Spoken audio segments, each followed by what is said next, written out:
Salve, salve, torcedor Cruz Maltino! Tô chegando na área com as notícias do Vascão no canal Detetives Vascaínos. Muito boa noite a todos. Como vocês podem ver, não estou no meu estúdio hoje. Tive que resolver alguns assuntos particulares na rua. E para vocês não ficarem sem notícias do Vascão, eu estou por aqui. Arrumei um cantinho aqui no meu carro para a gente poder aí falar sobre esse dia do Vasco. Um dia com algumas novidades importantes, né? Que foram aí a oficialização, né, a apresentação do Jean David, novo atacante do Vasco, o discurso aí sobre reforços do executivo Marcelo Santana e a preparação do time para pegar o Atlético Paranaense, o primeiro jogo das quartas de final, amanhã em São Januário. Então, todos esses detalhes você vai ficar ciente aqui nesse canal. Mas antes de mais nada, meus amigos, eu peço aquele minuto de atenção. Eu peço o seu like, compartilhe o conteúdo do amigo, ajude a gente a crescer ainda mais no YouTube. Quem sabe a gente possa chegar aí aos 20 mil inscritos até o final do ano. Bom, galera, vamos dar o pontapé inicial antes da gente falar do time do Vasco. Falar das apresentações, das coletivas de hoje, né? Hoje foi dia de apresentação do chileno Jean Menezes. Jean David, né? Porque ele deixou claro que está colocando esse nome para ter privilegiado seu pai por muito tempo. Então agora, em respeito à tua mãe, a mãe dele, né? Para ser um cara neutro, ele prefere então agora ser chamado de Jean David. Bom, Jean David, muito feliz pela oportunidade de vestir a camisa do Vasco. E a gente vai colocar aqui algumas palavrinhas dele aí. Ele falou nessa coletiva de como é que gosta de jogar. E, acima de tudo, o cara veio com uma ambição. Então, vamos lá ouvir Jean David, um novo reforço do Vasco. Muy emocionado, quiero hacerlo de la mejor manera, ayudar al equipo a estar donde se merece, que es en los primeros lugares, logrando títulos, jugando Copa Libertadores. Y el tema de las características, soy un jugador que puede desempeñarse tanto por izquierda como por derecha, que le gusta ir siempre hacia adelante, pero prefiero jugar a perfil cambiado por la izquierda para tener un mayor desempeño, y también me acomoda más ahí por mi perfil, que siempre voy hacia adentro, donde puedo rematar o asistir a algún compañero. Bom, mas quem roubou a cena mesmo nessa coletiva foi o executivo. Ele tomou a palavra, ele foi sabatinado também pelos repórteres ali presentes e falou de um assunto que todo mundo gostaria de saber, todo torcedor do Vasco gostaria de saber.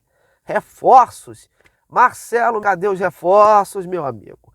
Pois é, e o executivo falou muito sobre esse tema, se justificou, dizendo que o Vasco teve muitos problemas, né, por conta dessa saída da 777, né, forçada no Vasco aí, situação de transfer ban, dívidas e, acima de tudo, ele quer respeitar o teto salarial, um teto que o próprio Pedrinho já orientou ele. Então, ele quer o Vasco com muita responsabilidade nessa janela.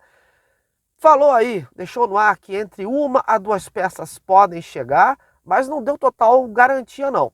Ele deixou muita coisa no ar aí, e se justificou. Ele até disse que depois da janela, ele vai vir a público, né, explicar tudo o que aconteceu para o torcedor vascaíno. Mas ele se justificou muito em relação a essa situação, essa busca por reforço. Diz que o Vasco ainda continua atrás de jogadores aí, mas não quis fazer promessas e disse que não vai trazer jogadores por trazer, né? Ele até usou aquele termo, que as coisas não funcionam assim, da noite para o dia.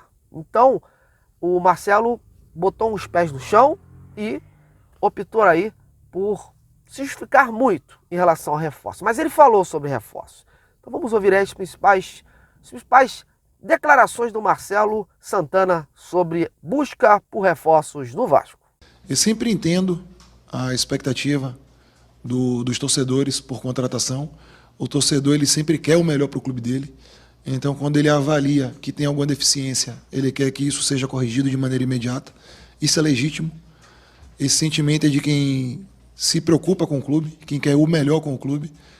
Agora, a gente que vive o dia a dia da instituição, além dessa preocupação, a gente tem outras responsabilidades. O Vasco, ele tem uma situação financeira que a gente tem que ser responsável. O presidente Pedrinho nos cobra qualificar o elenco, desde que respeitado a tentativa de orçamento que a gente está construindo depois dessa turbulência que a gente viveu, principalmente no primeiro semestre desse ano. Então, o que a gente tem buscado é qualificar o elenco, respeitando as nossas limitações. No primeiro semestre, o Vasco ele já foi muito agressivo na janela de transferência, fazendo contratações, modificando um pouco o perfil do seu elenco. O Vasco investiu, ou se comprometeu a investir, eu posso dizer aqui, mais de 16 milhões de euros no primeiro semestre, na janela de transferência. A gente tem que pagar algumas situações que estavam em aberto da temporada passada. Por exemplo, às vezes o torcedor não sabe, o Vasco na atual janela tinha 2 riscos de transfer ban, por pagamentos que eram pendentes desde o ano passado, que não tinham sido pagos. O Vasco tem mais riscos de transfer ban na janela de janeiro, por pagamentos que foram estabelecidos no ano passado e não foram cumpridos. Então, não estou trazendo situações desse ano, estou trazendo situações ainda do ano passado. Então, a gente tem que ter uma responsabilidade para pensar o Vasco de uma maneira sustentável. Repito, a gente concorda que a gente deve buscar reforçar o nosso grupo. A gente conversa com a comissão técnica, conversa com os próprios jogadores. Os jogadores gostam quando chegam atletas que podem qualificar o elenco, porque o objetivo deles é o mesmo que o nosso, é ser campeão. É levar o Vasco, como o Jean cita, de volta à Copa Libertadores. Então a gente sabe que a gente precisa tanto de um time de qualidade como de um elenco também de qualidade. Então a gente está todo mundo na mesma sintonia, todo mundo com o mesmo desejo. Agora a gente que está dentro do clube tem a responsabilidade de fazer o pagamento das contas no final da história. Então a gente tem que ter uma tentativa de equilíbrio.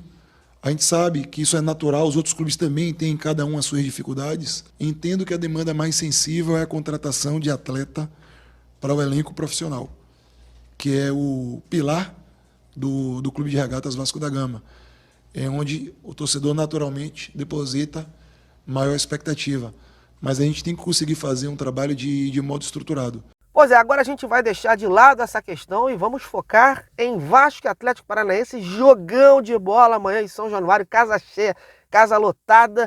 E o time do Vasco está focado em querer fazer aí uma grande apresentação para conseguir aí um resultado favorável e ir lá para Curitiba na outra semana com mais tranquilidade, podendo aí de repente até jogar por um resultado mais tranquilo, um empate, né? Quem sabe. Então o Vasco treinou com afinco, o Rafael Paiva fez muitos ajustes individuais e coletivos, como eu já tinha falado ontem, e os grandes problemas, os grandes desfalques do time, né, são o lateral direito Paulo Henrique, que vinha sendo aí uma boa arma ofensiva lá pela direita, ele tomou aí o terceiro cartão amarelo, está cumprindo suspensão nesse primeiro jogo, e além disso, o David, que ficou de fora da última partida por conta da celulite facial, ele tomou alta do hospital, mas por precaução, o departamento médico não quer queimar etapas, preferiu, né, optou por colocar o David de fora para essa partida e preservá-lo aí para os demais jogos. Né? O Vasco tem um jogo domingo aí contra o Vitória pelo Campeonato Brasileiro. E uma baixa de última hora que vai fazer falta é o atacante Adson. As últimas informações dão conta de que ele está com uma fissura, uma fratura na tíbia por estresse. E o departamento médico do Vasco está avaliando aí, de repente, uma intervenção cirúrgica. O jogador está fora, poderia até seguir jogando, mas não é recomendável porque pode se agravar a lesão. Para o seu lugar, possivelmente, o Rafael Paiva tem a opção aí de repente, colocar o Ryan, que justamente entrou no lugar dele também na partida contra o Atlético Paranaense. São baixas aí, né, significativas, o Paulo Henrique, o David e agora o Adson. Sobre o João Vitor, ele treinou com a equipe, vinha sentindo também um desconforto na coxa, a princípio deve ser mantido aí no time, mas é sempre bom a gente botar um pé na frente e um pé atrás quando se trata aí de desconforto na coxa. O provável time que se desenha seria o Léo Jardim, o Pumita Rodrigues, o Michael, o João Victor, vamos deixar aí o Léo sobreaviso, e o Lucas Piton, o Hugo Moura, o Matheus Carvalho, o Payet, e lá na frente, Ryan, Verratti e possivelmente o Emerson Rodrigues, né, que ocupou a vaga do David aí e deve ser o escolhido aí. Ainda tem a possibilidade do Jean David, né, de repente fazer a sua estreia, mas não estou levando muita fé. O Rafael Paiva vai colocar um jogador que chegou agora, logo de titular no jogo tão importante. Deve ser guindado ao time titular aos poucos. E aí, o que vocês acharam desses desfalques, desse time aí que o Rafael Paiva deve colocar em campo contra o Atlético Paranaense? Então, ó, comente aí, participe. Bom, agora a gente vai falar do Atlético Paranaense. O Atlético Paranaense saiu muito chateado do último jogo, não só pelos gols tomados, mas por conta daquela bulha toda que aconteceu lá com segurança do Vasco, com os jogadores. Os jogadores estão mordidos, mas o seu treinador quer tranquilidade para a equipe, terá de volta aí peças importantes, né, jogadores que ficaram de fora nesse primeiro jogo, e vai com força máxima, né, aquela força que ele considera aí os jogadores titulares. Óbvio que ele também tem jogadores ainda no departamento médico, mas o técnico do Atlético Paranaense vai manter aí a base do time, aí um time titular que vinha aí jogando, atuando nas Copas, tanto no Campeonato Brasileiro quanto na Sul-Americana. Mas quem vai falar tudo sobre o Atlético Paranaense não vai ser eu não. Vai ser o repórter Robson De Lazari, da Rádio Transamérica lá de Curitiba, excelente repórter, excelente setorista do Atlético Paranaense, e ele vai contar todas as novidades aí do Furacão. Fala aí, Robson. Um abraço para você, Marcos, e para todos que acompanham a gente neste momento. Delegação do Atlético Paranaense chega aqui ao Rio de Janeiro, volta aqui ao Rio de Janeiro na noite desta quarta-feira. O elenco voltou para Curitiba em voo fretado na manhã de ontem, fez 2 treinamentos no CT do Caju e agora à noite está retornando aqui para o Rio de Janeiro. O técnico Martim Varini tem como novidade o meia argentino Bruno Zapelli, que estava suspenso no Brasileirão. O zagueiro paraguaio Mateu Gamarra, convocado para a seleção paraguaia na próxima data FIFA, também volta a ficar à disposição, era outro que estava suspenso, mas não tem sido titular no time atleticano. Tendência provável time para encarar o Vasco em São Januário no primeiro jogo das quartas de final da Copa do Brasil, com Léo Link no gol, na lateral direita o Eric, dupla de zaga com Thiago Heleno e Kaique Rocha, e na lateral esquerda o Lucas Esquivel. Meio de campo com Gabriel, o Fernandinho segue de fora, lesão muscular grave, Zapelli e Christian. Nas pontas, Coelho e Canóbio, e o centroavante Gonçalo Mastriani. É isso, um abraço para você, Marcos, e para todos que nos acompanham. É isso aí, galera. As cartas estão na mesa, grande jogo, o Vasco tem que fazer o seu dever de casa, apoiado pela sua torcida. É um jogo com regulamento diferente e não pode dar mole, né? O Vasco, o ideal é não tomar gols e, óbvio, fazer.